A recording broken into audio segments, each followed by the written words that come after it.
Mister Sabbir, আমি কি ভিতরে আসতে পারি? কে আবার? ভিতরে আসুন। কি রে ভাই, তুই আমাকে চিনতে পারছিস না? আমি তোর বন্ধু আশিক। ও আচ্ছা, চিনতে পেরেছি। তুই আশিক না?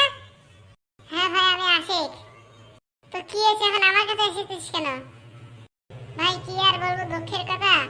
আমার টাকা পয়সা সব ধ্বংস হয়ে গেছে, আমি এখন নিঃস্ব হয়ে গেছি। তো আমি কি করতে পারি তোর জন্য? তুই তো এই অফিসে অনেক বছর ধরে চাকরি করছিস, আমাকে একটা চাকরির ব্যবস্থা করে দে না ভাই।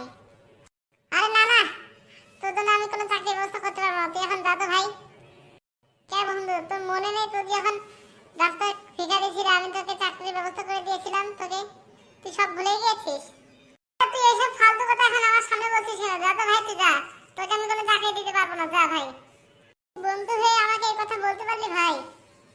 তুই এখনো যাস না? আমি কি সিগারেট ডাকতে বাধ্য হবো নাকি? থাক ভাই, তোকে সিগারেটের ডাকা লাগবে না, আমি চলে যাচ্ছি ভাই। তুই আমাকে অনেক কষ্ট দিলি, আমি এই কষ্ট সারা জীবন মনে রাখবো। আরে ভাই, তুই এখান থেকে যা তো, আমাকে ডিস্টার্ব করিস না, আমি এখন খুব ব্যস্ত আছি। আচ্ছা বন্ধু, তুই ভালো থাকিস। তোর জন্য আমি দোয়া করলাম, তুই ভালো থাকিস, অনেক কোটিপতি হইস ভাই। আমি চলে যাচ্ছি, আমার এই মুখ তোকে আর দেখা লাগবে না, আমি চলে যাচ্ছি। তোর সামনে কোনোদিন আসবো না আমি।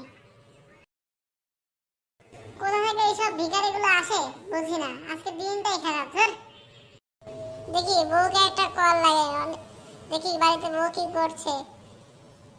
হ্যালো জান, আমি একটু পরে বাড়িতে চলে আসছি, তুমি আমার জন্য অপেক্ষা করো, আমি এখনই চলে আসছি। যাই, বাড়ি চলে যাই, সময় হয়ে গেছে। বাড়ি গিয়ে বউর সাথে গল্প করবো, যাই। বন্ধুরা, তারপরে কি হলো তা দেখবো আমরা পার্ট 2-তে। আজকের জন্য এই পর্যন্তই। সবাই ভালো থাকবে। আল্লাহ হাফেজ।